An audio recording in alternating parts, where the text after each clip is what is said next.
Film டுனியர் Venkatesan பணிவான வணக்கங்கள். அரசியலில் ஒரு பழமொழி கேள்விப்பட்டிருப்பீங்க. அரசியலில் யாரும் நிரந்தர நண்பனும் இல்லை, நிரந்தர எதிரியும் இல்லை அப்படின்னு ஒரு பழமொழி கேள்விப்பட்டிருப்பீங்க. அது கிட்டத்தட்ட சினிமாவுக்கும் பொருந்தும் அப்படின்னு தான் இப்போ வரக்கூடிய நிகழ்வுகள்லாம் நமக்கு உணர்த்துகிறது அப்படின்னு தான் நம்ம சொல்ல வரோம். ஏன்னா சினிமாவில் நேர் எதிராக சண்டை போட்டு கொண்டிருந்த, நேர் எதிராக வாக்குவாதத்தில் ஈடுபட்ட பல பேர், லைஃப்பில் கல்யாணம் பண்ணிக்கிறேன்னு சொல்லிட்டு பிரிஞ்ச பல பேர், திரும்பவும் நாங்கள் இணைந்தே நடிக்க மாட்டோன்னு சொன்ன பல பேர் இணைஞ்சு நடிச்சிருக்காங்க. நீங்கள் முன்னாடிலாம் பார்த்தீங்கன்னா பிரபு அவர்களுக்கும் குஷ்பு அவர்களுக்கும் கல்யாணம் நடந்துச்சுன்னு ஒரு ரூமர் பெரிய இஷ்யூ ஆச்சு. அதுக்கப்புறம் கீழே வந்தோன்னா இல்லை அந்த மாதிரி நடக்கலைன்னு சொல்லி அந்த ரூமர் அடங்கப்பட்டது. அதுக்கப்புறமும் பிரபு அவர்களும் குஷ்பு அவர்களும் இணையாமே இருந்தாங்க. அதற்கப்புறமும் ஒரு படத்தில் பிரபு அவர்களும் குஷ்பு அவர்களும் இணைஞ்சாங்க. இது சினிமாவில் ஒரு பரவலாக வரக்கூடிய ஒரு செய்தி தான். ஆனால் மிகப்பெரிய ஒரு சண்டை களத்தில் போட்டு மிகப்பெரிய லெவலில் இணையதளத்துக்கு பெரிய தீனியாக ஒரு பேசும் பொருளாக இருந்த 2-3 பேர் இன்றைக்கு ஒரே படத்தில் பணியாற்றுகிறார்கள் அப்படின்றது தான் இன்றைக்கு தமிழ் திரையுலகம் ஒரு முன்னேற்றத்தை நோக்கி நகர்ந்து கொண்டிருக்கிறது அப்படின்றது தான் நம்ம சொல்லணும். ஏன்னா கலைக்கு நல்ல நண்பன் எதிரி அப்படிலாம் கிடையாது. அந்த கதாபாத்திரத்துக்கும் நீங்கள் பொருந்துவதாக இருந்தால், நீங்கள் எதிரியாக இருந்தாலும், திருமணமாகி பிரிந்திருந்தாலும், திருமணம் பண்ணக்கூடியவராக இருந்தாலும், சண்டை போட்டு கொண்டிருந்தாலும் அதை பற்றி எந்த கவலையும் இல்லாமல் நடித்து கொடுத்து போகணும். அதுக்கு உதாரணம் சொன்னால் விஷால் அவர்களையும் ராதிகா அவர்களையும் சொல்லுவேன். விஷால் அவர்களும் ராதிகா அவர்களும் மாறி மாறி திட்டு கொண்டு வல்லவர்கள். நடிகர் சங்கத்தில் ராதாரவி அவர்கள் பழைய பதவியை விலகணுன்னா விஷால் அவர்கள் உள்ளே வராரு. அப்போ சரத்குமார் அவர் ராதாரவியோடு இணைந்து நடிகர் சங்கத்தினுடைய தலைவராக இருந்தார். அப்போ ஒரு போட்டி வருது. நடிகர் சங்க நடிகர் சங்கத்தினுடைய தேர்தல் வரப்போ விஷால் தமிழரே இல்லை, அவர் ரெட்டின்னு சொல்லி இவர் திட்டுறது. இவர் அவங்க மட்டும் தமிழச்சியா, அவங்க நாயுடு சமூகத்தை சேர்ந்த ஒரு தெலுங்காரங்க இவர் திட்டுறது. இப்படி எதிரும் புதிரமாக ராதிகாவும் விஷால் அவர்களும் சண்டையிட்டு இருந்தாலும் கடைசியில் பார்த்திங்கன்னா பூஜை இன்னும் பல படங்களில் விஷால் அவர்களும் ராதிகா அவர்களும் சேர்ந்து நடிச்சிருப்பாங்க. ஸோ அந்த கதாபாத்திரத்துக்கு இயக்குனருக்கு பொருந்திருந்தால் அவருடைய தனிப்பட்ட சண்டையை அங்கே காட்டக்கூடாது. இது காட்சி அமைப்பில் நமக்கு தெரியாது.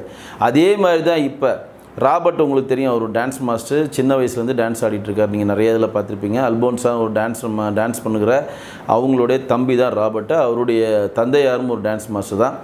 ராபர்ட் அவர்களும் திரு வனிதா அவர்களும் லிவிட்டுக்கு எதிராக இருந்தாங்க அப்படின்னு சொல்லி ஒரு செய்தி வரலாக வந்துச்சு. இன்னும் சொல்லப்போனால் திரு ராபர்ட் அவர்கள் ஹீரோவை வைத்து வனிதா அவர்கள் படம் தயாரித்தாங்க. அந்த படமும் ஓரளவு ரிலீஸ் ஆச்சு. ரஜினி, கமல், எம்ஜிஆர் அப்படின்னு சொல்லி கூட அதுக்கு ஒரு டைட்டில் வச்சுருந்தாங்க. அதற்கப்புறம் அந்த படம் மிகப்பெரிய ஒரு தோல்வி படமாக அமைஞ்சாலும் 2 பேரும் பிரிஞ்சு மாறி மாறி இணையதளத்தை தேட்டிக்கிட்டு இருந்தாங்க. ராபர்ட் மாஸ்டர் பாட்டு அவர் வேலையை பார்த்துருந்தார், வனிதா பாட்டு அவங்க வேலையை பார்த்துருந்தாங்க. இப்பொழுது வரக்கூடிய ஒரு செய்தி என்னென்னா, இந்த ராபர்ட் வனிதாவும் இப்பொழுது ஒரு படத்தில் இணைந்து நடிக்கிறார்கள். அதுதான் இன்றைக்கு தமிழ் திரையுலகத்தில் வரக்கூடிய ஒரு செய்தி. ஏன்னா நேற்று வரையும் சண்டை போட்டாங்க, இன்றைக்கி இணைந்து நடிக்கிறாருன்னா அதுதான் நான் முன்னாடி சொன்ன பதிவு. அரசியலில் எப்படி நிரந்தர நண்பர்கள் இல்லையோ, நிரந்தர எதிரி இல்லையோ, அதேமாரி சினிமாவில் நிரந்தர நண்பர்களும் கிடையாது, நிரந்தர எதிரியும் கிடையாது. லிவிங் டுகெதராக வாழ்ந்தாங்களா, கல்யாணம் பண்ணிட்டாங்களான்ற சர்ச்சைக்குள்ளே நம்ம போக விரும்பல. அது அவங்க தனிப்பட்ட வாழ்க்கை வரும். ஆனால் 2 பேரும் பேச்சுவார்த்தை இல்லாமல் தனித்தனியாக பேட்டி கொடுத்திருந்த இவர்கள் இப்பொழுது வனிதாவும் ராபர்ட்டும் ஒரு படத்தில் இணைந்து நடிக்கிறார்கள். அதில் இன்னும் கொஞ்சம் மிகப்பெரிய ஒரு நல்ல செய்தி என்னன்னு பார்த்தீங்கன்னா, அந்த வனிதா நடிக்கிற அந்த படத்தில் வனிதாவுக்கு தாயாராக ஷக்கிலா மேடம் நடிக்கிறாங்க.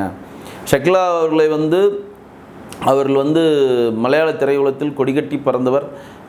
மிகப்பெரிய லெவலில் மலையாள திரையுலகத்தினுடைய கட்டமைப்பை மாற்றி அமைத்தவர் அப்படின்னு பரவலாக சொல்லப்பட்டாலும், இன்றைக்கு ஷக்கிலா அவருடைய கலரை மாற்றியது யாருன்னு பார்த்தீங்கன்னா விஜய் டிவி தான். இன்றைக்கு ஷக்கிலா அம்மா அப்படின்னு கூப்பிட்ற அளவுக்கு அவங்க ஒரு புது கலரை நோக்கி நகர்ந்தாங்க. அது மட்டும் இல்லாமல் நிறைய சேனலில் ஒரு ஆங்கராக போஸ்ட் பண்ணி தனக்கு ஏற்பட்ட அந்த நெகட்டிவ் கலரெலாம் மாற்றி தன்னை ஒரு திறமான ஒரு நடிகர் என்று மக்கள் அளவில் கொண்டு போய் போற்றும் அளவுக்கு தன்னை வளர்த்து கொண்டிருக்கிறவர்கள் தான் ஷக்கிலா அவர்கள். அந்த ஷக்கிலா அவர்கள் வனிதா அவருடைய தாயாராக நடிக்கிறார். இந்த படத்தை யார் டைரக்ட் பண்ண போகிறாங்க, யார் தயாரிக்க போகிறாங்க, இந்த படம் வெளிவருமா வெளிவராதான் அந்த ஒரு கேள்விக்கு பதில் நம்மக்கிட்ட இல்லை. ஆனால் ஒரே ஒரு விஷயம் என்னென்னா, எவ்வளோதான் நம்ம வெளியில் சண்டையிட்டு கொண்டு இருந்தாலும், எவ்வளோதான் நம்ம பிரிந்திருந்தாலும், கலை என்று வரப்போ இவர்கள் எல்லாம் ஒன்றாக இணைந்து நடித்து ரசிகர்களுக்கு மிகப்பெரிய ஒரு கலை விருந்தை கொடுப்பதற்கு அவர்களை நம்ம மனதார பாராட்டணும். இந்த மாதிரி சினிமா உலகத்தில் நேர் எதிராக இருப்பவர்கள் எல்லாரும் கலையின் மூலம் ஒன்று சேர்ந்தால் கண்டிப்பாக தமிழ் திரையுலகம் மிகப்பெரிய ஒரு நல்ல நிலையை நோக்கி நகரும். மீண்டும் ஒரு நல்ல நிலையை சந்திக்கிறேன். நன்றி, வணக்கம்.